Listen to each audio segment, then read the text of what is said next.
Je, una maoni? Una swali? Unataka sauti yako isikike? Comrades power! Comrades power! Comrades power!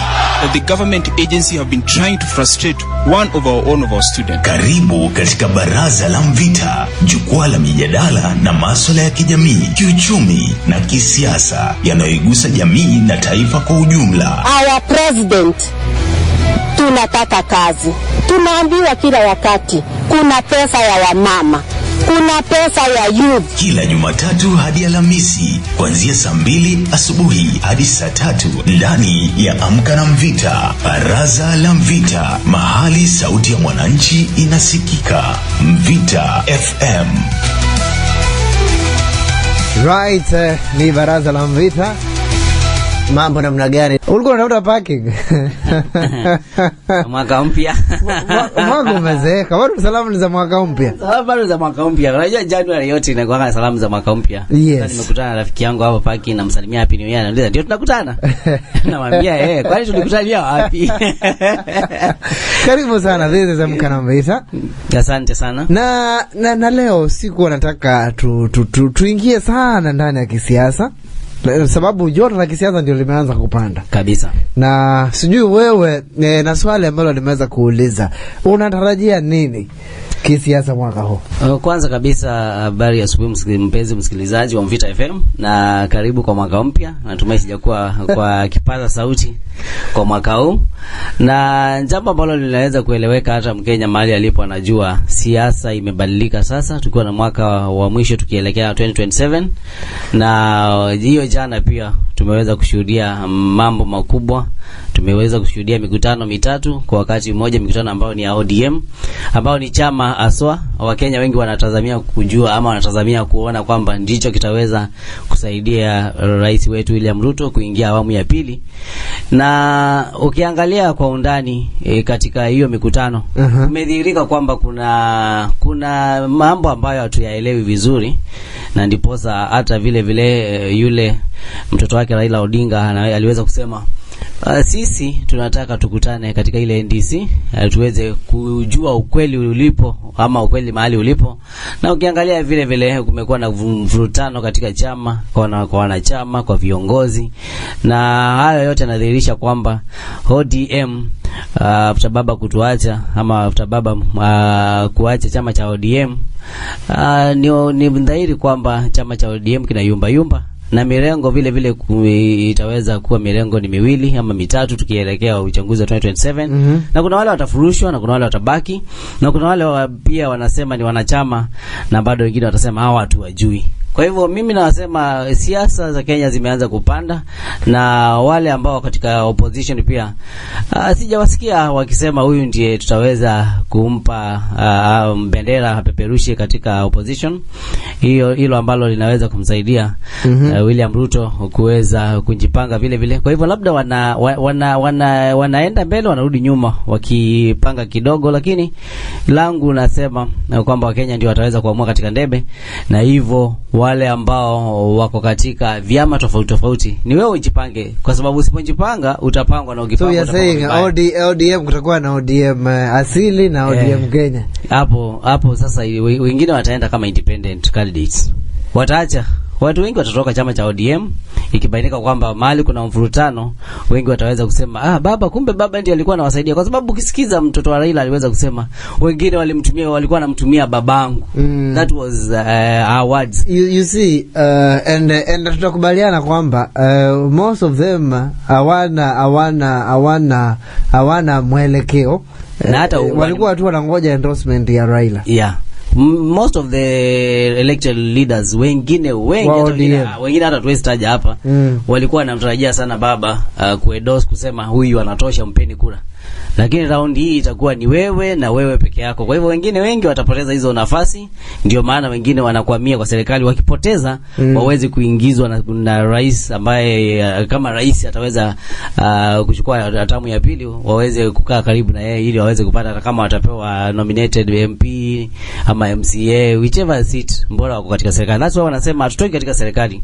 Na ukiangalia ukisikiza vizuri akina hao wenye wako katika serikali ya mpito ama serikali ambayo ni ya mlango wa nyuma, nasikia wakisema. Wengi wanasema sisi tuko ndani na hatuwezi toka. Hata kama mtoto alizaliwa nje, mtoto ni wetu. So kwa maoni yangu naona watu wengi watapoteza hizo viti, na serikali kama itaweza kuchukua awamu ya pili ya William Ruto, ataweza kuangalia. Na vile vile si 100% kwamba ataangalia, kwa sababu itakuwa ni awamu yake ya mwisho na atakuwa anakamilisha. Kwa hivyo atadecide wenye atachukua na wenye ataacha pia. Let me ask you. Na maswali haya yatakuwa mawili. Mwanzo, is president guaranteed over second term? Okay.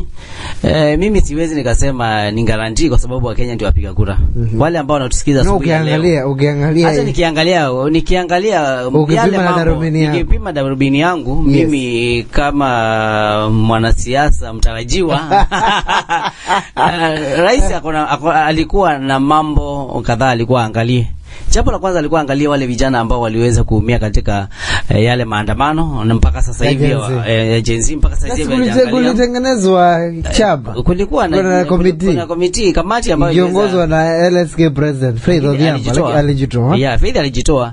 Ukiangalia ile kamati mpaka sasa hivi hatujapata ujumbe kutoka kwa hiyo kamati. Hatujui ilifikia wapi. Wazazi wanalia, watoto wao walikufa, wengine waliumia, wengine wakapata hata permanent damage na pata fidia kutoka kwa serikali. So hiyo ni jambo la kwanza. Jambo la pili, alikuwa aweze kuangalia wale ambao ni wapinzani wake sana, kwa sababu ukiangalia wale wapinzani ambao wanampinga ni wapinzani ambao wanasema ulituahidi kwamba vijana watatoka hapa, watakuwa wanatoka kwa bodaboda, wataingia kwa taxi, watatoka kwa taxi, watakuwa wanaendesha sijui ni ndege ama nini.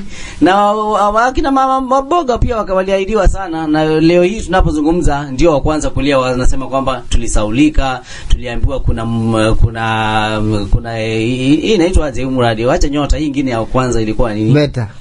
Acha hata mambo ya nyota, kuna hii nyingine bottom up, sio beta. Acha mambo ya beta, kuna ahadi ya pesa. Vijana walikuwa wameambiwa watapewa pesa ili waanze biashara kidogo kidogo.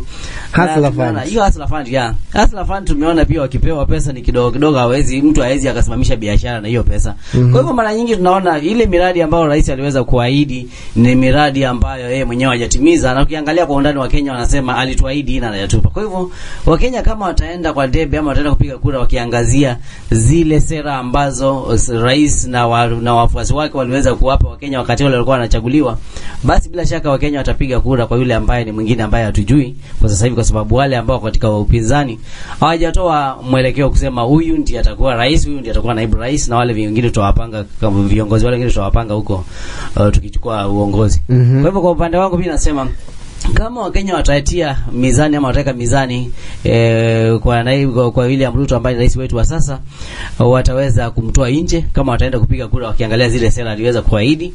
Na kama hawataangalia sera, what happened to bottom up? Because aliweza kupigiwa kura kutokana na bottom up kwamba atasaidia mama mboga, atasaidia jamaa bodaboda na yule mwingine. Tangu apigiwe kura ushaiona ile wheelbarrow ilikuwa ikitembea tena? Hala? Hiyo wheelbarrow ilipotea.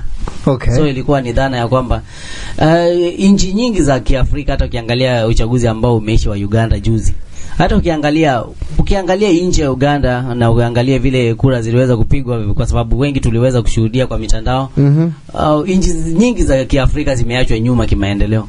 Na kuachwa nyuma kimaendeleo ni vile viongozi wanakuja wanakuambia tutafanya ABCD, wanakosa kufanya, mnawachagua, wanawapa adults, na sasa amegeuza sio bottom up tena, tunaenda Singapore. Tunaenda Singapore. Na nauliza tukiwa hapo kwa safari ya Singapore, sijui wale watu wa Singapore kama wanajua tunakuja kwa sije tukafika huko ikawa ni balaa. Wanajua tunakuja huko. Wajua la kushangaza, rais aliweza kusema uchumi wetu utakuwa kama uchumi wa Singapore.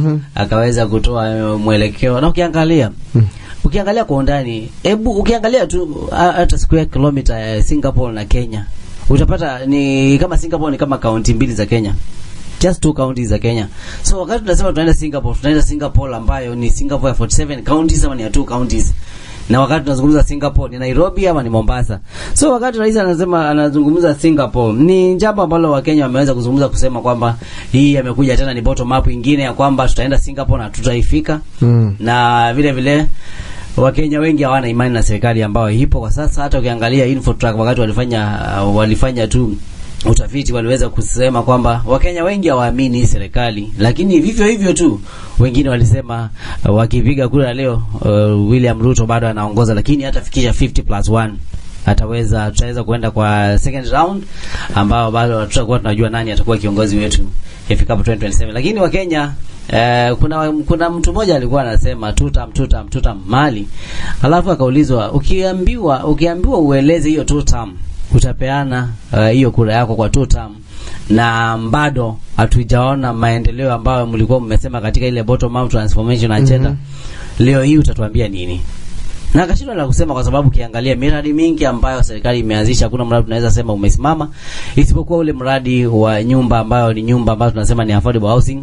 Na wakati wengi wa Kenya wanajiuliza, ndio mimi unanikata katika hii payslip yangu unanikata hii pesa, lakini sioni ukinipa nyumba. How I wish hizi manyumba zikiisha mimi nipewe nyumba. Huyo ni mmoja ambaye nilikuwa nazungumza naye weekend hii, anasema sisi hatujaidiwa hizi nyumba, tumekuwa tukikatwa.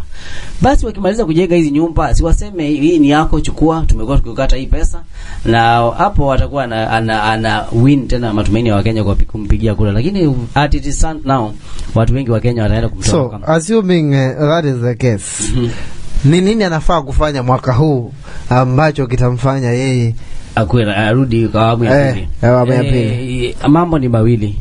Jambo la kwanza ni aweze kuwa wale vijana, as long as mnasema hao vijana hawana kura, kuna kitu wanajua hatujui. Kuna kitu hao Gen Z walinyamaza, na watu wengi wanapuuza hao vijana, na mtu ambaye ni mjinga ndiye atapuuza hao vijana. Hao vijana walikuja na walikuwa na moto sana, na walikuwa wanaandamana kwa pakubwa sana, tujaishuhudia hiyo katika nchi yetu na katika East Africa nzima.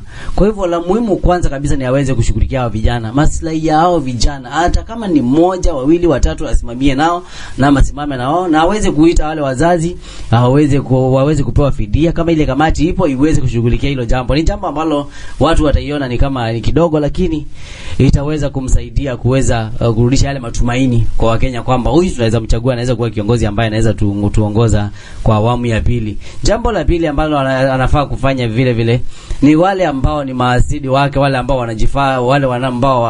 wanajifanya kwamba hawamtaki. Tukiangalia wale ambao katika ODM ambayo iko ndani ya serikali ya UDA ambayo inaongoza sasa hivi, ni kuwaita aweze kuongea na wao, waweze kubaliana kwamba yale ambao tuliandika 10 point agenda asifuna putis, kwamba tuliandika matako 10 na hakuna jambo ambalo limeweza kutimizwa. Awaite waongee, waseme hii tutafanya, na wafanye kabisa, si kusema na kutotenda, watende, ndiposa upinzani upungue. The moment upinzani wenye unampinga William Ruto ambaye rais wetu utapungua, atakuwa na njia rahisi ya kuingia State House 2027. Lakini kama itaendelea hivi akiachilia mambo iende kando, basi ataweza kubwagwa na wenzake. Je, una maoni? Una swali? Unataka sauti yako isikike? Comrades power! Comrades power! Comrades power! The government agency have been trying to frustrate one of our students. Karibu katika Baraza la Mvita, jukwaa la mijadala na masuala ya kijamii, kiuchumi na kisiasa yanayoigusa jamii na taifa kwa ujumla. Our president, tunataka kazi. Tunaambiwa kila wakati kuna pesa ya wamama, kuna pesa ya youth. Kila Jumatatu hadi Alhamisi kuanzia saa 2 asubuhi hadi saa 3 ndani ya Amka na Mvita. Baraza la Mvita, mahali sauti ya mwananchi inasikika. Mvita FM.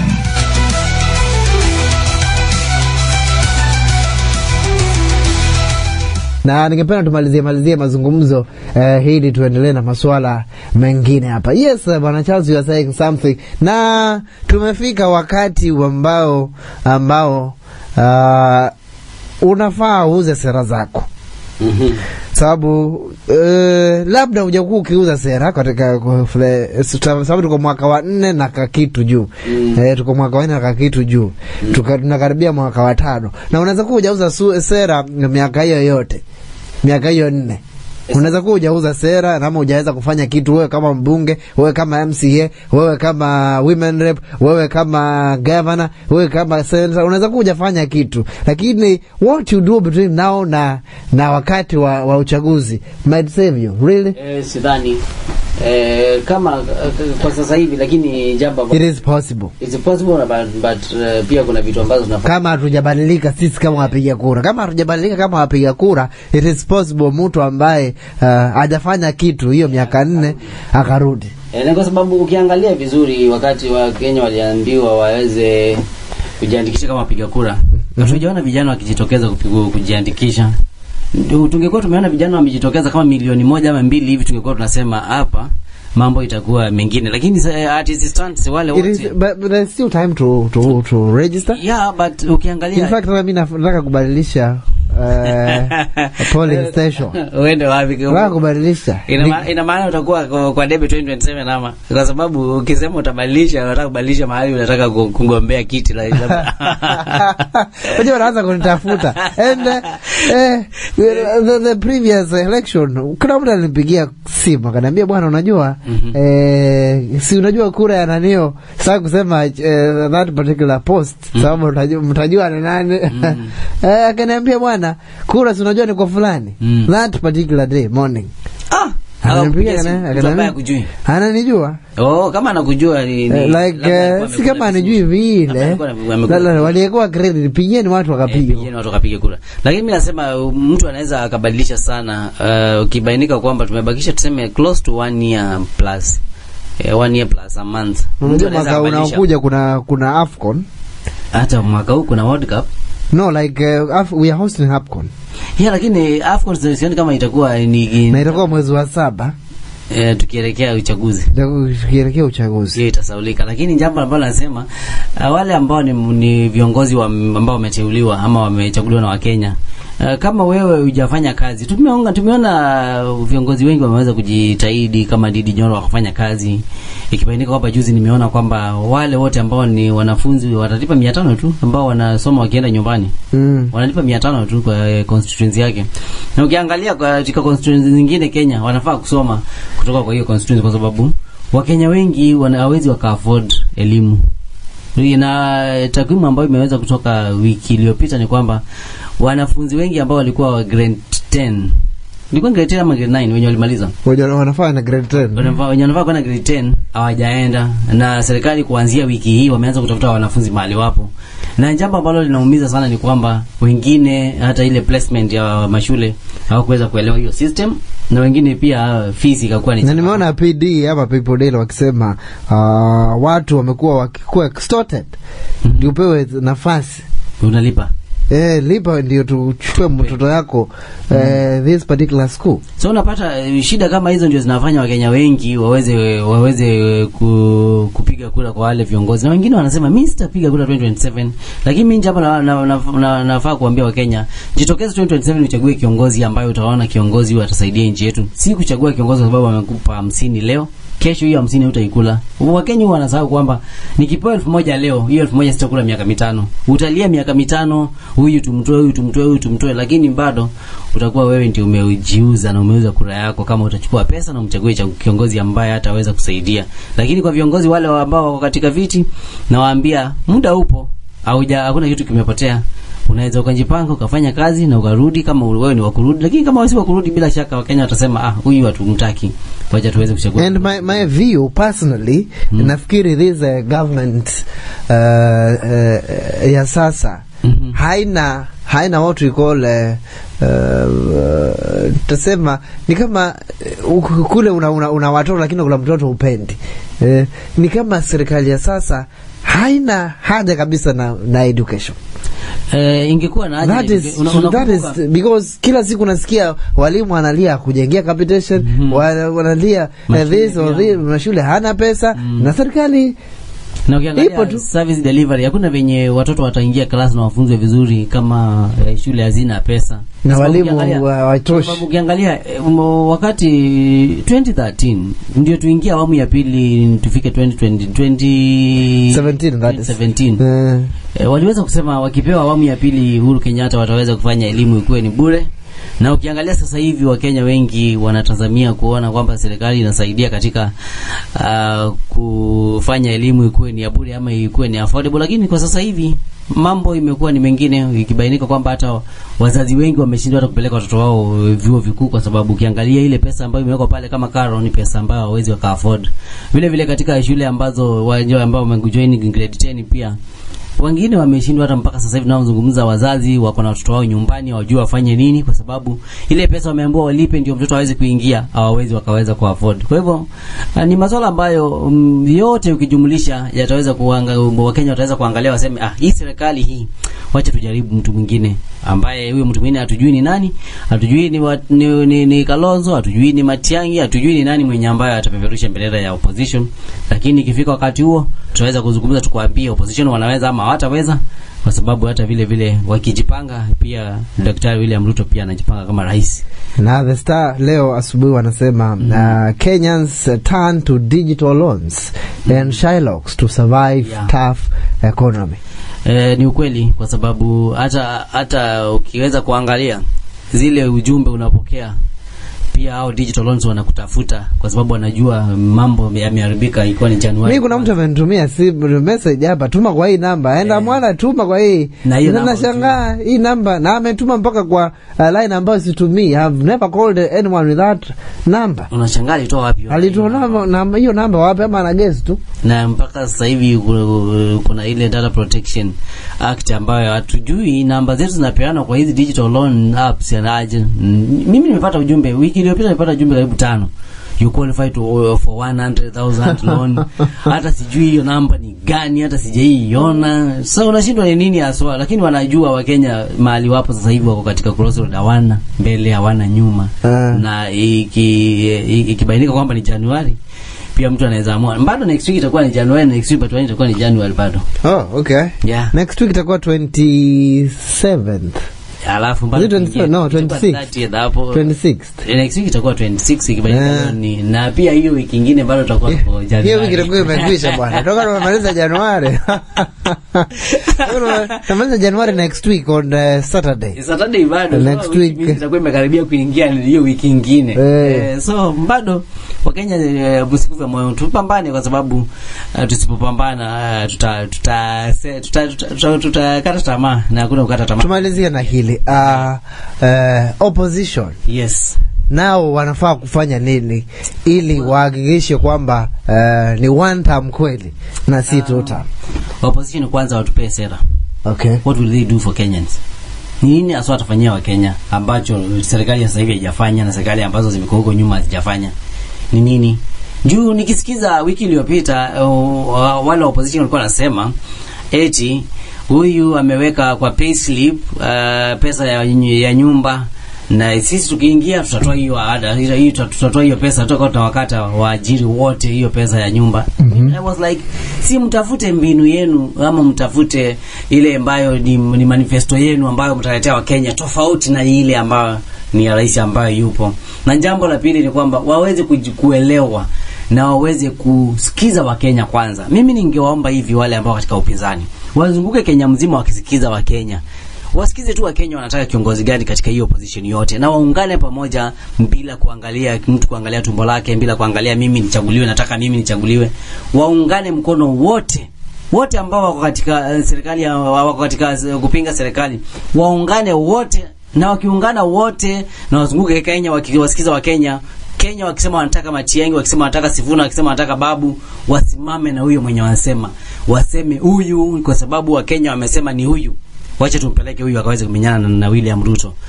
Bila hivyo itakuwa ni one time ambayo haiendi mahali popote. Mambo ni mawili, waweze kusikiza wa Kenya wanataka kiongozi yupi. Ni Kalonzo, ni Matiang'i, ni Babu, ni Sifuna, ni Karua, ni Gachagua, whichever. Mwenye watasema ni huyu wa Kenya. Wakizunguka tu kaunti 47 kuwe na mkutano mmoja katika kila kaunti, wataweza kujisaidia.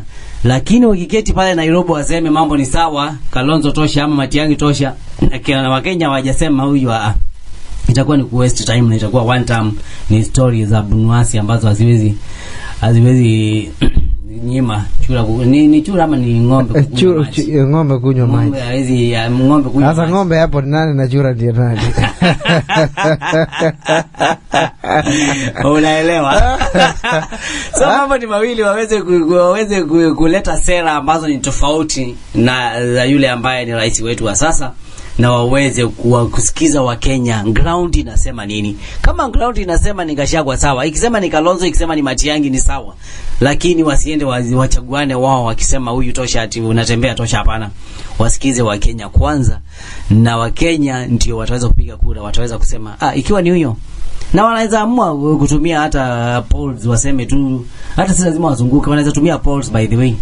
Isipokuwa hizo polls might be corrupted by the government. Government inaweza ikasema huyu tosha ambaye ni avivu, ambaye hawezani na William Ruto. Kwa hivyo mimi nasema waende tu physical, wakutane na Wakenya. Wakenya wanahitaji nini? Hiyo mambo mawili wakifanya sawa, watakuwa hiyo one time wanazungumza, tunaweza elewa. Lakini sasa hivi hatuwezi elewa kwa sababu hakuna sera ambayo ni tofauti na rais, hakuna mwelekeo wa kusema huyu ndiye rais na huyu ndiye naibu wake, au ndio watapeperusha bendera as it stands right now. So bado wanajivuta, na hiyo vuta ni kuvute ndio bado inawakwamisha pale nyuma. Hayo ndio maoni yangu. Right, asante sana.